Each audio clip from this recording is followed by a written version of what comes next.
लोग देर तक जागते थे। वह जगह थी गांव की चौपाल। चौपाल गांव के बीचों बीच एक पुराने पीपल के पेड़ के नीचे बनी थी। चारों तरफ मिट्टी की चौकी और बीच में पुरानी लकड़ी की 4 चौकियां रखी रहती थीं। गांव के बूढ़े लोग रोज रात वहीं बैठते थे, बीड़ी पीते, पुरानी बातें करते और कभी कभी डरावनी कहानियां भी सुनाते। लेकिन नरकटिया की उस चौपाल में एक अजीब बात थी। चौपाल में 4 चौकियां थीं, लेकिन उन पर बैठते हमेशा 3 लोग ही थे। चौथी चौकी हमेशा खाली रहती थी। गांव में एक अजीब नियम था, कोई भी उस चौथी चौकी पर नहीं बैठता था। नए लोग अगर गलती से बैठने लगते तो गांव वाले तुरंत रोक देते और सिर्फ इतना कहते, बेटा उस चौकी पर मत बैठना। लेकिन क्यों? इस सवाल का जवाब गांव में कोई साफ साफ नहीं देता था। सब बस टाल देते थे, कहते पुरानी बात है, रहने दो। लेकिन उस साल सावन के महीने में एक ऐसा आदमी गांव आया जिसे इन बातों पर भरोसा नहीं था। उसका नाम था पवन कुमार। पवन शहर में पढ़ता था। राखी के त्योहार पर वह अपनी बहन के घर नरकटिया आया हुआ था। शहर में पले बढ़े लड़कों की तरह पवन भी थोड़ा निडर था। उसे गांव की इन बातों पर हंसी आती थी। पहली ही रात उसने देखा कि गांव के कई आदमी लालटेन लेकर चौपाल की तरफ जा रहे हैं। पवन ने अपने जीजा से पूछा, कहाँ जा रहे हैं सब? जीजा ने कहा, चौपाल पर रोज बैठकी होती है। पवन भी उनके साथ चल पड़ा। रात थोड़ी ठंडी थी। पीपल के पेड़ के नीचे हल्की हवा चल रही थी। चौपाल पर पहुंचते ही पवन ने देखा 3 बूढ़े पहले से बैठे हुए थे। एक थे इस्माइल मियाँ, दूसरे थे राजेंद्र काका और तीसरे थे राम अवतार डाकिया। तीनों के सामने बीड़ी का धुआं उड़ रहा था। पास ही एक लालटेन टंगी थी जिसकी पीली रोशनी में उनके चेहरे अजीब लग रहे थे। पवन भी जाकर बैठ गया। कुछ देर तक वे लोग गांव की बातें करते रहे। फिर इस्माइल मियाँ ने धीरे से कहा, आजकल रात में कुत्ते बहुत रो रहे हैं। राजेंद्र काका ने बीड़ी का कश लेते हुए कहा, हाँ मैंने भी सुना है। राम अवतार ने सिर हिलाया। जब कुत्ते ऐसे रोते हैं तो समझ लो कुछ ठीक नहीं है। पवन को उनकी बातें थोड़ी अजीब लगी। तभी उसकी नजर चौथी चौकी पर गई। वह खाली थी। पवन ने सहज ही पूछा, यह चौकी खाली क्यों है? तीनों बूढ़े अचानक चुप हो गए। कुछ सेकंड तक कोई नहीं बोला। फिर इस्माइल मियाँ ने धीरे से कहा, बेटा रहने दो। पवन हंस पड़ा, क्यों? क्या कोई भूत बैठता है उस पर? इस बार राम अवतार ने पवन की तरफ गंभीर नजर से देखा। मजाक मत करो। पवन ने देखा कि तीनों के चेहरे अचानक गंभीर हो गए थे। उसे थोड़ा अजीब लगा, लेकिन फिर भी उसने पूछा, पर बैठता क्यों नहीं कोई? राजेंद्र काका ने धीरे से बीड़ी बुझाई। फिर बोले, क्योंकि उस चौकी का मालिक अभी भी आता है। पवन ने हंसते हुए कहा, मतलब? इस्माइल मियाँ ने धीरे से कहा, 30 साल पहले यहां चौथा आदमी बैठता था। नाम था हरिराम। वह भी हर रात चौपाल पर बैठता था, ठीक उसी चौकी पर। लेकिन एक रात इस्माइल मियाँ अचानक चुप हो गए। पवन ने पूछा, एक रात क्या? राम अवतार ने धीरे से कहा, एक रात वह चौपाल से उठा ही नहीं। पवन ने सोचा शायद वह वहीं मर गया होगा। उसने पूछा, मर गया था? राजेंद्र काका ने सिर हिलाया, नहीं, वह मरने से भी ज्यादा बुरी हालत में मिला था। पवन की उत्सुकता बढ़ गई। क्या हुआ था? कुछ देर तक तीनों बूढ़े चुप बैठे रहे। पीपल के पत्ते हवा में सरसराने लगे। दूर कहीं कुत्ते के रोने की आवाज आई। फिर इस्माइल मियाँ ने धीमी आवाज में कहा, उस रात अमावस्या थी। हम चारों चौपाल पर बैठे थे। लगभग आधी रात हो चुकी थी। तभी हरिराम अचानक खड़ा हुआ और बोला, किसी ने मेरा नाम लिया है। राजेंद्र काका ने आगे कहा, लेकिन वहां कोई नहीं था। फिर भी वह चौपाल से उठकर अंधेरे में चला गया। और उसके बाद राम अवतार की आवाज धीमी हो गई। उसके बाद वह सुबह मिला। कहां? पवन ने पूछा। राम अवतार ने कांपती आवाज में कहा, ठीक इसी चौकी पर। लेकिन उसकी आंखें खुली हुई थीं और चेहरा ऐसा था जैसे उसने मरने से पहले कुछ बहुत भयानक देखा हो। पवन कुछ देर चुप रहा। फिर उसने हंसते हुए कहा, अरे यह तो बस दिल का दौरा होगा। तीनों बूढ़े चुप रहे। कुछ सेकंड बाद इस्माइल मियाँ ने कहा, दिल का दौरा नहीं था बेटा, क्योंकि उसके हाथ की उंगलियां मिट्टी में ऐसे ढंसी थीं जैसे वह किसी से बचने की कोशिश कर रहा था। पवन की हंसी थोड़ी कम हो गई, लेकिन उसने फिर भी कहा, फिर भी चौकी खाली क्यों रखते हो? इस बार राजेंद्र काका ने सीधा जवाब दिया, क्योंकि उसके बाद कई लोगों ने कहा कि रात में यहां 4 आदमी बैठते दिखाई देते हैं। पवन के चेहरे पर हल्की मुस्कान थी। उसे अभी भी यह सब अंधविश्वास लग रहा था। तभी इस्माइल मियां ने पवन की आंखों में देखते हुए कहा, अगर यकीन नहीं है तो आज रात उस चौकी पर बैठकर देख लो। चौपाल पर अचानक सन्नाटा छा गया। पीपल के पत्ते जोर से हिले, लालटेन की लौ हल्की सी कांपी। पवन ने बिना सोचे कहा, ठीक है, आज मैं उसी चौकी पर बैठूंगा। तीनों बूढ़ों के चेहरे अचानक बदल गए। राम अवतार ने तुरंत कहा, नहीं बेटा, ऐसा मत करो। लेकिन पवन हंसते हुए उठ गया और सीधे जाकर चौथी चौकी पर बैठ गया। कुछ सेकंड तक कुछ नहीं हुआ, सब शांत था। पवन ने मुस्कुराते हुए कहा, देखा, कुछ भी नहीं। इतने में पीपल के पेड़ के ऊपर से अचानक किसी के कूदने जैसी आवाज आई और चौपाल के पास बैठा एक कुत्ता जोर जोर से रोने लगा। तीनों बूढ़ों के चेहरे पीले पड़ गए। इस्माइल मियां धीरे से बुदबुदाए, या अल्लाह, फिर से वही रात आ गई। और उसी समय पवन को अचानक अपने ठीक पीछे किसी के बैठने की हल्की आवाज सुनाई दी। उसने तुरंत पलटकर देखने की कोशिश की, लेकिन पीछे कुछ भी नहीं था। सिर्फ पीपल के पेड़ की लंबी परछाइयां जमीन पर हिल रही थीं। चौपाल के पास बैठा कुत्ता अब भी रो रहा था। उसकी आवाज में एक अजीब डर था। पवन ने हंसने की कोशिश की, अरे कुछ नहीं है, शायद पेड़ से कोई टहनी गिरी होगी। लेकिन इस्माइल मियां की आंखें चौड़ी हो गई थीं। उन्होंने धीरे से कहा, पवन, उठ जाओ उस चौकी से। पवन बोला, क्यों? अभी तो बैठे 2 मिनट भी नहीं हुए। राजेंद्र काका ने लालटेन को थोड़ा ऊपर उठाया और चौपाल के चारों तरफ रोशनी घुमाई। पीली रोशनी में पेड़, मिट्टी और चौकियां दिख रही थीं, लेकिन कुछ भी असामान्य नहीं था। फिर भी राम अवतार की आवाज कांप रही थी, बेटा, यहां मजाक मत करो। हमने जो देखा है वह तुम नहीं जानते। पवन फिर हंस पड़ा, आप लोग बस डरते बहुत हो। तभी अचानक हवा का एक तेज झोंका आया। लालटेन की लौ जोर से हिली और चौपाल के ऊपर पीपल के पत्ते एक साथ सरसराने लगे। उस आवाज में कुछ ऐसा था जैसे कई लोग एक साथ धीरे धीरे फुसफुसा रहे हों। पवन के कानों को लगा जैसे किसी ने बहुत पास आकर धीमी आवाज में उसका नाम लिया हो। पवन, वह चौंक कर खड़ा हो गया। किसने बुलाया? तीनों बूढ़ों ने एक साथ उसकी तरफ देखा। हमने तो नहीं। पवन का चेहरा थोड़ा बदल गया, लेकिन उसने खुद को संभाला। शायद मुझे ही लगा होगा। इस्माइल मियां ने धीरे से कहा, नहीं बेटा, ऐसा ही शुरू होता है। पवन ने पूछा, क्या शुरू होता है? राजेंद्र काका ने भारी आवाज में कहा, उसकी मौजूदगी। चौपाल पर अचानक सन्नाटा छा गया। दूर कहीं से उल्लू की आवाज आई। राम अवतार ने बीड़ी बुझा दी। आज अमावस्या के बाद की तीसरी रात है। हरि राम उसी रात मरा था। पवन ने फिर भी चौकी नहीं छोड़ी। वह बोला, अगर कोई भूत है भी तो मुझे क्यों बुलाएगा? इस्माइल मियां ने कहा, क्योंकि तुम उसकी जगह बैठे हो। यह सुनकर पहली बार पवन के दिल में हल्का सा डर पैदा हुआ, लेकिन वह खुद को समझाता रहा।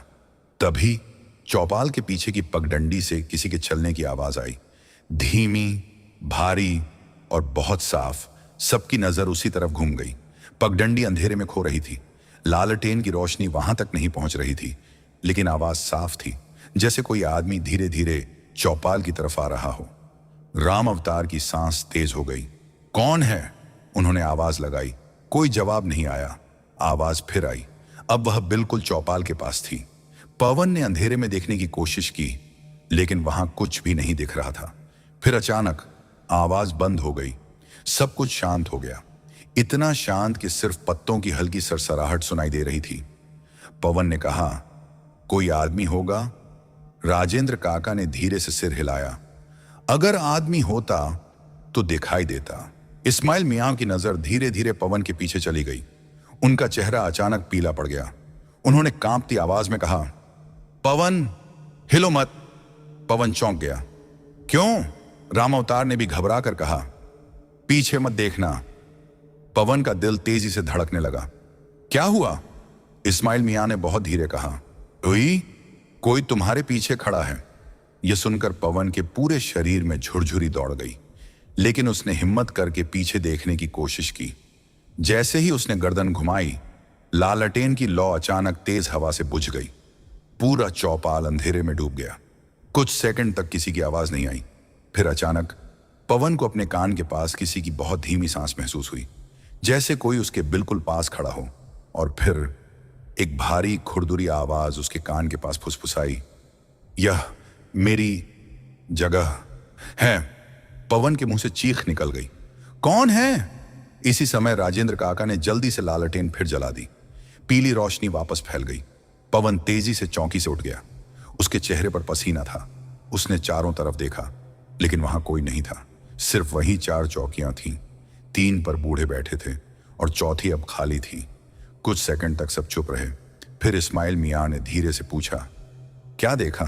पवन ने सिर हिलाया, कुछ नहीं। लेकिन क्या? राम अवतार ने पूछा। पवन ने कांपती आवाज में कहा, किसी ने मेरे कान में बोला। राजेंद्र काका ने आंखें बंद कर ली। वही आवाज? पवन ने पूछा। आपको कैसे पता? इस्माइल मियां ने गहरी सांस ली, क्योंकि मरने से पहले हरिराम ने भी यही कहा था। किसी ने उसके कान में कहा था, यह मेरी जगह है। यह सुनकर चौपाल पर फिर सन्नाटा छा गया। पवन का दिल अब भी तेजी से धड़क रहा था। उसे अब पहली बार लग रहा था कि शायद गांव वाले झूठ नहीं बोल रहे। तभी पीपल के पेड़ के ऊपर से फिर एक अजीब आवाज आई, जैसे कोई भारी चीज धीरे धीरे डालियों पर चल रही हो। सबकी नजर ऊपर उठ गई, लेकिन पत्तों के बीच कुछ दिखाई नहीं दे रहा था। राम अवतार ने घबराकर कहा, चलो आज की बैठकी यहीं खत्म करते हैं। राजेंद्र काका तुरंत खड़े हो गए। हाँ, आज ठीक नहीं लग रहा। लेकिन पवन अभी भी चौपाल को देख रहा था। उसकी नजर धीरे धीरे फिर उसी चौकी पर चली गई जिस पर वह अभी बैठा था, और उसी क्षण उसे साफ दिखाई दिया कि उस चौकी की मिट्टी पर किसी के गीले पैरों के निशान बन रहे थे, जैसे कोई अदृश्य आदमी अभी अभी वहां बैठा हो। पवन की सांस रुक गई। वह घूर कर देखने लगा। पैरों के वे निशान धीरे धीरे मिट्टी में उभरते जा रहे थे, और फिर उनके ठीक बीच में एक गहरी उंगली का निशान बना, जैसे कोई मिट्टी पर लिख रहा हो। तीनों बूढ़े भी अब चौकी की तरफ देख रहे थे। कुछ ही सेकंड में मिट्टी पर 2 शब्द उभर आए, धीरे धीरे, स्पष्ट और डरावने। उस पर लिखा था, मैं वापस आ गया। और उसी क्षण पीपल के पेड़ से एक जोरदार आवाज आई, जैसे कोई भारी चीज सीधा नीचे कूदी हो। पीपल के पेड़ से आई वह जोरदार आवाज इतनी अचानक थी कि चौपाल पर बैठे चारों आदमी एक साथ चौंक गए। आवाज बिल्कुल ऐसी थी जैसे कोई भारी चीज डालियों से फिसलकर सीधे जमीन पर गिरी हो। लालटेन की पीली रोशनी हिल रही थी। पवन का गला सूख गया। उसने डरते हुए ऊपर देखा। पेड़ की मोटी डालियां हवा में धीरे धीरे हिल रही थीं, लेकिन वहां कोई दिखाई नहीं दे रहा था। फिर भी ऐसा लग रहा था जैसे अभी अभी कोई वहां से उतरा हो। राम अवतार की आवाज कांप रही थी, चलो अभी चलो यहां से। लेकिन इस्माइल मियां की नजर अभी भी उस चौकी पर थी जहां मिट्टी में लिखे शब्द साफ दिख रहे थे, मैं वापस आ गया। पवन को लगा जैसे उसके पैरों के नीचे से जमीन खिसक रही हो। वह धीरे धीरे पीछे हट गया। यह कैसे हो सकता है? राजेंद्र काका ने धीमी आवाज में कहा, हमने कहा था बेटा, उस चौकी पर मत बैठना। कुछ पल तक कोई कुछ नहीं बोला। सिर्फ पीपल के पत्तों की आवाज आ रही थी, और दूर कहीं कुत्ते लगातार रो रहे थे। फिर इस्माइल मियां ने अचानक लालटेन उठाई और बोले, आज बात छिपाने से काम नहीं चलेगा। उन्होंने पवन की तरफ देखा, अब तुम्हें सब सच बताना ही पड़ेगा। पवन ने धीरे से पूछा, कौन सा सच? इस्माइल मियां ने गहरी सांस ली, हरि राम की मौत का सच। यह सुनकर राम अवतार और राजेंद्र काका ने एक दूसरे की तरफ देखा, जैसे वे भी उस बात को याद करने से डरते हों। लेकिन इस्माइल मियां बोलना शुरू कर चुके थे। आज से करीब 30 साल पहले, साल था 1956। तब यह चौपाल नई बनी थी। हम 4 दोस्त हर रात यहां बैठते थे। मैं, राजेंद्र, राम अवतार और हरे राम। पवन ध्यान से सुन रहा था। पीपल के पेड़ के नीचे ठंडी हवा चल रही थी। लालटेन की लौ कभी तेज हो रही थी, कभी धीमी। इस्माइल मियां ने आगे कहा, हरि राम हम सबसे अलग था। बहुत हंसमुख, बहुत बहादुर, गांव में किसी से नहीं डरता था। लेकिन उसकी एक आदत थी। पवन ने पूछा, क्या? इस्माइल मियां ने धीरे से कहा, वह अक्सर श्मशान में चला जाता था। पवन चौंक गया। श्मशान? राम अवतार ने सिर हिलाया। हां, अकेले। कहता था उसे वहां शांति मिलती है। राजेंद्र काका बोले, पहले तो हमें लगा वह मजाक कर रहा है, लेकिन धीरे धीरे हमें शक होने लगा। पवन ने पूछा, क्यों? इस्माइल मियां ने जवाब दिया, क्योंकि वह रात में अजीब बातें करने लगा था। कहता था श्मशान में कोई उससे बात करता है। पवन ने घबरा कर पूछा, कौन? कुछ पल तक कोई नहीं बोला। फिर राजेंद्र काका ने धीरे से कहा, एक औरत। पवन की भौहें सिकुड़ गईं। औरत? राम अवतार ने कहा, हां, हरि राम कहता था कि श्मशान के पास एक औरत बैठती है, लाल साड़ी पहने, और सिर्फ उसे दिखाई देती है। पवन को यह सुनकर अजीब लगा, लेकिन वह चुप रहा। इस्माइल मियां ने आगे कहा, हमने उसे बहुत समझाया, कहा कि ऐसी जगहों पर मत जाया कर, लेकिन वह नहीं माना। कहता था वह मुझे बुलाती है। यह सुनकर पवन के शरीर में सिहरन दौड़ गई। फिर इस्माइल मियां ने चौपाल के चारों तरफ देखा, जैसे कोई सुन रहा हो। फिर उन्होंने धीमी आवाज में कहा, फिर एक रात सब कुछ बदल गया। पीपल के पत्ते फिर जोर से हिले। लालटेन की रोशनी मिट्टी पर लंबी परछाइयां बना रही थी। इस्माइल मियां बोलते रहे, उस रात भी हम चारों इसी चौपाल पर बैठे थे। आधी रात होने वाली थी, तभी हरिराम अचानक खड़ा हुआ। राजेंद्र काका ने बात आगे बढ़ाई। उसने कहा, वह आ गई है। पवन की सांस रुक गई। कौन? राम अवतार ने धीरे से कहा, वही श्मशान वाली औरत। पवन के मन में कई सवाल उठ रहे थे। फिर क्या हुआ? इस्माइल मियां की आवाज भारी हो गई। हरिराम चौपाल से उठकर अंधेरे में चला गया। हमने सोचा वह मजाक कर रहा है, लेकिन वह वापस नहीं आया। कुछ सेकंड तक सब चुप रहे। फिर पवन ने धीरे से पूछा, सुबह क्या हुआ? राजेंद्र काका ने लालटेन की रोशनी उसी चौकी पर डाल दी। सुबह वो यहीं मिला, ठीक इसी चौकी पर। पवन की नजर भी उसी चौकी पर टिक गई। इस्माइल मियां ने कहा, उसकी आंखें खुली थीं, चेहरा डर से जम गया था, और उसके हाथ मिट्टी में ढंसे हुए थे। राम अवतार ने जोड़ा, जैसे वह किसी चीज से बचने की कोशिश कर रहा हो। पवन धीरे धीरे समझने लगा था कि गांव वाले उस चौकी से क्यों डरते हैं, लेकिन उसके मन में एक और सवाल था। अगर वह मर गया था तो आज यह सब कैसे हो रहा है? तीनों बूढ़े एक दूसरे की तरफ देखने लगे। फिर इस्माइल मियां ने बहुत धीरे कहा, क्योंकि उस रात के बाद भी कई लोगों ने उसे देखा। पवन का दिल जोर से धड़कने लगा। कहां? राजेंद्र काका ने कहा, यहीं। उन्होंने चौकी की तरफ इशारा किया। रात में चौपाल पर? राम अवतार ने कांपती आवाज में कहा, कई बार ऐसा हुआ कि हम 3 लोग बैठे होते, लेकिन चौथी चौकी से बीड़ी का धुआं उठता दिखाई देता। पवन की रीढ़ में ठंडक उतर गई। तभी अचानक चौपाल के पीछे से फिर वही कदमों की आवाज आई। इस बार आवाज पहले से ज्यादा साफ थी, जैसे कोई धीरे धीरे उनकी तरफ चलकर आ रहा हो। चारों आदमी एक साथ उस दिशा में देखने लगे। अंधेरे में कुछ दिखाई नहीं दे रहा था, लेकिन आवाज करीब आती जा रही थी। और फिर अचानक आवाज चौकी के पास आकर रुक गई। कुछ सेकंड तक सब शांत रहा। फिर चौथी चौकी की लकड़ी धीरे धीरे छर्रर की आवाज के साथ दबने लगी, जैसे कोई अदृश्य आदमी उस पर बैठ गया हो। लालटेन की लौ अचानक कांप उठी। इस्माइल मियां की आवाज फुसफुसाहट में बदल गई, या अल्लाह, आज वह सच में वापस आ गया है। और उसी क्षण पवन को महसूस हुआ कि चौपाल में अब 3 नहीं 4 सांसें चल रही हैं। 3 सांसें उन लोगों की थीं जो दिखाई दे रहे थे, और चौथी सांस किसी ऐसे की थी जो वहां मौजूद तो था लेकिन दिख नहीं रहा था। पवन का दिल इतनी तेजी से धड़क रहा था कि उसे लग रहा था बाकी लोग भी सुन लेंगे। राजेंद्र काका ने धीरे से लालटेन उठाई और चौकी के पास रोशनी की। चौकी खाली थी, लेकिन उसकी लकड़ी अभी भी हल्के हल्के दब रही थी, जैसे कोई भारी आदमी उस पर बैठा हो। इस्माइल मियां की आंखों में डर साफ दिखाई दे रहा था। उन्होंने बहुत धीरे कहा, आज 30 साल बाद वह फिर आया है। पवन ने घबरा कर पूछा, लेकिन क्यों? राम अवतार ने कांपती आवाज में कहा, क्योंकि आज उसकी जगह पर कोई बैठा था। उन्होंने पवन की तरफ देखा। पवन का गला सूख गया। वह धीरे धीरे पीछे हटने लगा, लेकिन तभी चौकी की लकड़ी फिर से छर्रर की आवाज के साथ हिली और उसी क्षण पवन को अपने पैर के पास किसी ठंडी चीज का स्पर्श महसूस हुआ, जैसे किसी का हाथ उसके टखने को छू गया हो। पवन घबरा गया। कौन है? उसने तुरंत पैर पीछे खींच लिया, लेकिन वहां कुछ भी नहीं था, सिर्फ मिट्टी और लालटेन की हल्की रोशनी। राजेंद्र काका ने जल्दी से कहा, पवन, यहां से चलो अभी। पवन ने सिर हिलाया। चारों चौपाल से उठकर जाने लगे, लेकिन जैसे ही वे लोग चौपाल से नीचे उतरने लगे, पीछे से एक बहुत धीमी आवाज आई, खुरदुरी, भारी और डरावनी।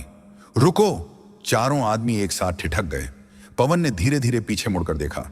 चौपाल खाली थी, लेकिन चौथी चौकी की मिट्टी पर अब फिर कुछ बनने लगा था। मिट्टी धीरे धीरे हिल रही थी, जैसे कोई अदृश्य उंगली उस पर लिख रही हो। सबकी नजर उसी पर टिक गई। कुछ ही सेकंड में मिट्टी पर नए शब्द उभर आए।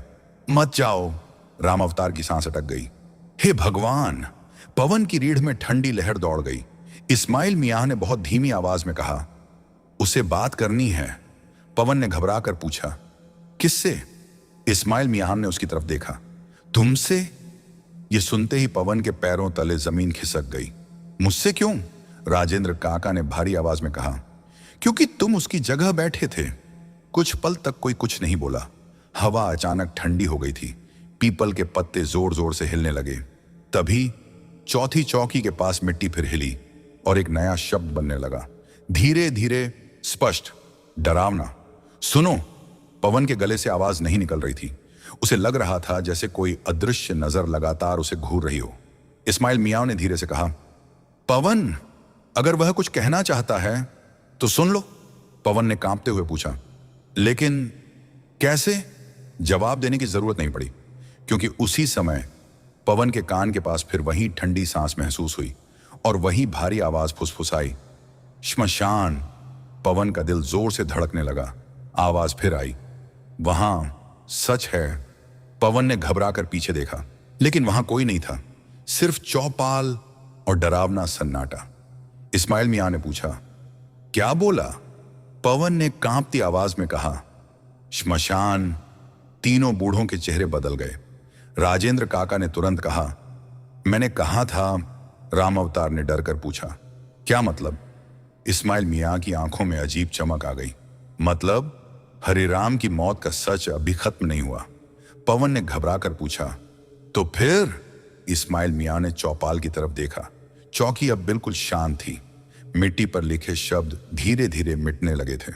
उन्होंने भारी आवाज में कहा, अगर सच जानना है तो हमें श्मशान जाना होगा। यह सुनते ही पवन के शरीर में सिहरन दौड़ गई। अभी? राजेंद्र काका ने कहा, नहीं, कल रात। राम अवतार ने डरते हुए कहा, लेकिन अगर वह फिर आ गया तो? इस्माइल मियां ने धीमी आवाज में कहा, वह आएगा ही, क्योंकि वह चाहता है कि हम सच जानें। पवन का दिमाग अभी भी उस आवाज के बारे में सोच रहा था। उसे साफ महसूस हुआ था कि वह आवाज किसी इंसान की नहीं थी। और उसी समय पीपल के पेड़ के ऊपर से एक धीमी हंसी सुनाई दी, खुरदुरी, टूटी हुई और बेहद डरावनी। चारों आदमी एक साथ ऊपर देखने लगे, लेकिन पत्तों के बीच कुछ भी दिखाई नहीं दिया। हंसी धीरे धीरे हवा में घुल गई और चौपाल पर फिर वही गहरा सन्नाटा छा गया। कुछ सेकंड बाद इस्माइल मियां ने कहा, चलो, आज के लिए इतना काफी है। चारों धीरे धीरे चौपाल से उतरने लगे, लेकिन जाते जाते पवन ने एक बार फिर पीछे मुड़कर चौपाल को देखा। चौथी चौकी बिल्कुल शांत थी, लेकिन उसी क्षण लालटेन की बची हुई रोशनी में उसे एक चीज साफ दिखाई दी। चौकी की लकड़ी पर किसी के नाखून से खुरचे हुए पुराने शब्द लिखे थे, जो शायद पहले किसी ने ध्यान से नहीं देखे थे। पवन ने धीरे धीरे उन शब्दों को पढ़ा, और जैसे ही उसने पढ़ा, उसका दिल एक पल के लिए रुक गया, क्योंकि वहां लिखा था, श्मशान में वो मेरा इंतजार कर रही है। ये वाक्य जैसे उसके दिमाग में हथौड़े की तरह बज रहा था। पीछे से इस्माइल मियां की आवाज आई, क्या हुआ पवन? पवन धीरे धीरे उनकी तरफ मुड़ा। उसके चेहरे का रंग उड़ चुका था। इस चौकी पर कुछ लिखा है। तीनों बूढ़े तुरंत वापस चौपाल की तरफ आए। राजेंद्र काका ने लालटेन उठाकर चौकी की लकड़ी पर रोशनी डाली। लकड़ी पर पुराने खुरचे हुए निशान साफ दिखाई देने लगे। कुछ सेकंड तक वे लोग उन शब्दों को पढ़ते रहे। फिर राम अवतार ने कांपती आवाज में कहा, यह तो हरि राम की लिखावट है। पवन चौंक गया। आपको कैसे पता? राजेंद्र काका ने भारी सांस ली, क्योंकि वह हमेशा अपनी बात ऐसे ही लकड़ी पर नाखून से खुरच कर लिखता था। चौपाल पर एक बार फिर सन्नाटा छा गया। इस्माइल मियां धीरे से बुदबुदाए, मतलब वह उस रात सच कह रहा था? पवन ने पूछा। कौन सा सच? इस्माइल मियां ने चौकी की तरफ देखते हुए कहा कि श्मशान में कोई उसका इंतजार कर रहा था। हवा अचानक और ठंडी हो गई। पीपल के पत्ते तेज आवाज में हिलने लगे। राजेंद्र काका ने धीरे से कहा, अब समझ में आ रहा है उसने हमें क्यों बुलाया। राम अवतार घबरा कर बोले, लेकिन अगर श्मशान में सच में कुछ है तो? इस्माइल मियां ने पवन की तरफ देखा। तो हमें देखना पड़ेगा। पवन कुछ पल चुप रहा। उसके मन में डर भी था और जिज्ञासा भी। आखिर उसने धीरे से कहा, ठीक है, मैं भी चलूंगा। राम अवतार तुरंत बोले, पागल हो गए हो क्या? श्मशान कोई घूमने की जगह नहीं है। लेकिन इस्माइल मियां ने सिर हिलाया। अब वापस मुड़ने का रास्ता नहीं है। 30 साल से यह रहस्य दबा हुआ था। आज वह खुद हमें बुला रहा है। चौपाल के ऊपर अचानक एक कौवा जोर से कांव कांव करके उड़ गया, जैसे किसी अनहोनी का संकेत दे रहा हो। कुछ देर बाद चारों चौपाल से उठकर अपने अपने घरों की तरफ चल पड़े। लेकिन उस रात किसी की भी नींद ठीक से नहीं आई। अगली शाम सूरज धीरे धीरे खेतों के पीछे डूब रहा था। आसमान लाल हो चुका था। गांव में गाय भैंसों की घंटियां बज रही थीं। लेकिन पवन का मन बेचैन था। वह बार बार चौपाल और श्मशान के बारे में सोच रहा था। रात होते ही वह फिर चौपाल पहुंच गया। वहां पहले से इस्माइल मियां, राजेंद्र काका और राम अवतार बैठे थे। आज तीनों के चेहरों पर सामान्य से ज्यादा गंभीरता थी। पवन ने पूछा, चलना है? इस्माइल मियां ने धीरे से सिर हिलाया। हां, आज ही सच सामने आएगा। राम अवतार ने एक मोटी लाठी उठा ली। राजेंद्र काका ने लालटेन जला ली। चारों धीरे धीरे चौपाल से निकलकर गांव के बाहर की तरफ चल पड़े। श्मशान गांव से लगभग आधा किलोमीटर दूर था। रास्ता खेतों के बीच से होकर जाता था। रात पूरी तरह उतर चुकी थी। चारों तरफ अंधेरा फैल गया था। सिर्फ लालटेन की हल्की रोशनी रास्ता दिखा रही थी। चलते चलते अचानक पवन ने महसूस किया जैसे कोई पीछे पीछे चल रहा हो। उसने पीछे मुड़कर देखा, लेकिन वहां कोई नहीं था, सिर्फ अंधेरा। क्या हुआ? इस्माइल मियां ने पूछा। पवन ने सिर हिलाया, कुछ नहीं। लेकिन उसके दिल में बेचैनी बढ़ती जा रही थी। कुछ ही देर बाद वे लोग श्मशान के पास पहुंच गए। वह जगह बिल्कुल सुनसान थी। चारों तरफ पुराने पेड़ खड़े थे। जमीन पर राख और जली लकड़ियों के निशान पड़े थे। हवा में हल्की सी जली हुई गंध थी। राम अवतार ने धीरे से कहा, मुझे यह जगह पसंद नहीं। पवन ने चारों तरफ नजर दौड़ाई। श्मशान अजीब तरह से शांत था। इतना शांत कि अपनी सांसों की आवाज भी साफ सुनाई दे रही थी। तभी दूर एक कोने में कुछ हल्का सा लाल दिखाई दिया। पवन ने आंखें सिकोड़ कर देखा, जैसे किसी ने लाल कपड़ा पहना हो। वहां देखो, उसने धीरे से कहा। तीनों बूढ़ों ने भी उस दिशा में देखा। लालटेन की रोशनी वहां तक नहीं पहुंच रही थी, लेकिन अंधेरे में सचमुच लाल रंग की हल्की झलक दिखाई दे रही थी। राम अवतार की आवाज कांप गई। वह क्या है? इस्माइल मियां धीरे धीरे आगे बढ़े। बाकी लोग भी उनके पीछे चल पड़े। जैसे जैसे वे करीब पहुंचते गए, लाल रंग साफ दिखाई देने लगा। और फिर पवन का दिल जोर से धड़कने लगा, क्योंकि वहां सचमुच कोई खड़ा था। एक औरत, लंबे खुले बाल और लाल साड़ी। वह श्मशान के बीचों बीच खड़ी थी। पीठ उनकी तरफ थी। चारों आदमी वहीं रुक गए। किसी की हिम्मत नहीं हो रही थी आगे जाने की। हवा अचानक ठंडी हो गई। पेड़ों की डालियां चरमराने लगीं। फिर धीरे धीरे वह औरत अपनी जगह पर खड़ी खड़ी ही सिर घुमाने लगी, जैसे किसी को महसूस कर लिया हो। उसका चेहरा अभी भी अंधेरे में था, लेकिन उसके बाल हवा में हिल रहे थे। पवन की सांस रुक गई और उसी क्षण वह औरत अचानक हंसने लगी। धीमी, टूटी हुई और बेहद डरावनी हंसी। राजेंद्र काका पीछे हट गए। यही है वह? पवन ने घबरा कर पूछा। कौन? इस्माइल मियाँ की आवाज फुसफुसाहट में बदल गई, जिसने हरिराम को बुलाया था।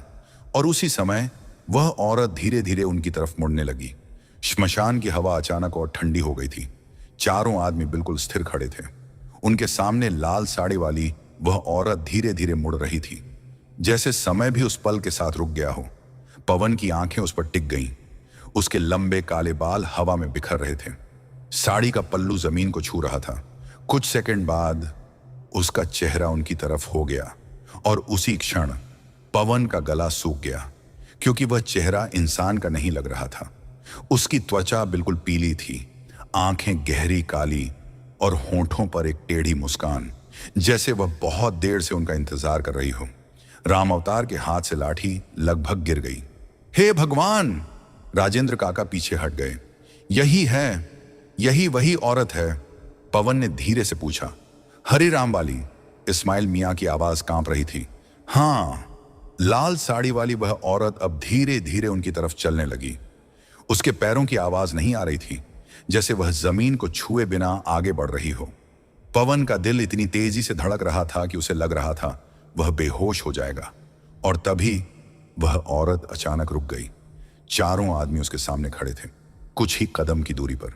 फिर वह हल्के से हंसी, धीमी, खुरदुरी और बेहद डरावनी, और उसने पहली बार बोलना शुरू किया। उसकी आवाज अजीब थी, जैसे दो आवाजें एक साथ बोल रही हों। इतने साल बाद तुम लोग वापस आए? चारों आदमी सन्न रह गए। इस्माइल मियाँ ने कांपते हुए पूछा, तू कौन है? औरत ने सिर थोड़ा टेढ़ा किया। उसकी आंखें सीधे इस्माइल मियाँ पर टिक गईं। फिर वह मुस्कुराई। तुम्हें याद नहीं? मैं वही हूं जिससे हरिराम हर रात मिलने आता था। पवन के शरीर में सिहरन दौड़ गई। राम अवतार ने धीरे से पूछा, तूने उसे मारा? औरत की मुस्कान और चौड़ी हो गई। नहीं, वो खुद आया था, मैंने तो बस उसे बुलाया था। श्मशान की हवा अचानक और ठंडी हो गई। पेड़ों की डालियां जोर से हिलने लगी। पवन ने देखा, औरत की आंखें अब सीधे उसी को घूर रही थीं, जैसे वह उसे पहचानती हो। फिर उसने धीरे से कहा, और आज एक नया आदमी उसकी जगह बैठा था। पवन का दिल जोर से धड़कने लगा। इस्माइल मियाँ ने तुरंत कहा, उसे छोड़ दे, वह इस सब में नहीं है। औरत ने हल्की हंसी हंसी। अब बहुत देर हो चुकी है।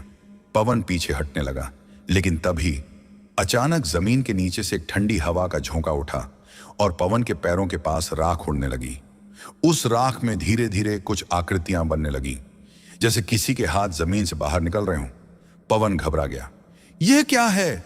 राजेंद्र काका चिल्लाए, भागो! लेकिन उसी क्षण राख में से काला हाथ अचानक पवन के टखने को पकड़कर कस गया। पवन चीख पड़ा, छोड़ो! उसने पैर छुड़ाने की कोशिश की, लेकिन पकड़ और मजबूत हो गई। राम अवतार दौड़कर आए और लाठी से उस हाथ पर जोर से मारा। राख उड़ गई और वह हाथ गायब हो गया। पवन जमीन पर गिर पड़ा। उसकी सांस तेज चल रही थी। औरत अब भी वहीं खड़ी थी। उसके चेहरे पर अजीब संतोष था। देखा, श्मशान किसी को आसानी से जाने नहीं देता। इस्माइल मियाँ ने पवन को उठाया। चलो अभी। चारों पीछे मुड़कर तेजी से चलने लगे, लेकिन तभी औरत की आवाज फिर गूंजी, रुको! वे सब रुक गए। औरत ने धीरे से कहा, अगर सच जानना चाहते हो तो कल रात फिर आना। राम अवतार ने डर कर पूछा, क्यों? औरत ने मुस्कुराकर जवाब दिया, क्योंकि हरि राम अभी भी यही हैं। पवन का दिल एक पल को रुक गया। क्या मतलब? औरत ने धीरे से श्मशान के कोने की तरफ इशारा किया। वह वहां है। चारों की नजर उस दिशा में गई। लालटेन की हल्की रोशनी में वहां एक पुरानी अधजली चिता दिखाई दे रही थी, और उसी क्षण उस चिता की राख अचानक हिलने लगी, जैसे उसके नीचे कुछ जिंदा हो। पवन का गला सूख गया। राख धीरे धीरे फटने लगी और राख के बीच से एक काली जली हुई उंगली बाहर निकली, फिर दूसरी, फिर पूरा हाथ, और उसी क्षण राख के अंदर से एक बेहद दर्दनाक आवाज निकली, बचाओ! श्मशान की उस अधजली चिता से निकली आवाज इतनी दर्दनाक थी कि चारों आदमी वहीं जमकर रह गए। आवाज धीमी थी, लेकिन साफ थी। पवन की सांस जैसे रुक गई। उसकी आंखें उसी चिता पर टिक गईं, जहां राख धीरे धीरे फट रही थी। लालटेन की रोशनी कांप रही थी, और राख के बीच से वह काला हाथ धीरे धीरे बाहर निकल रहा था। राम अवतार डर से पीछे हट गए। यह इंसान नहीं हो सकता। राजेंद्र काका का गला सूख गया। हे भगवान, इस्माइल मियां ने कांपती आवाज में कहा। हरि राम, पवन ने घबराकर पूछा। क्या सच में? जवाब देने की जरूरत नहीं पड़ी, क्योंकि उसी क्षण राख और ज्यादा फट गई और राख के अंदर से धीरे धीरे एक सिर बाहर निकला। वह चेहरा इतना जला हुआ था कि पहचानना मुश्किल था। त्वचा काली पड़ चुकी थी, आंखें आधी बंद और होंठों से राख झर रही थी। लेकिन उस चेहरे में एक चीज साफ थी, वह इंसान था और वह जिंदा था। पवन के शरीर में सिहरन दौड़ गई।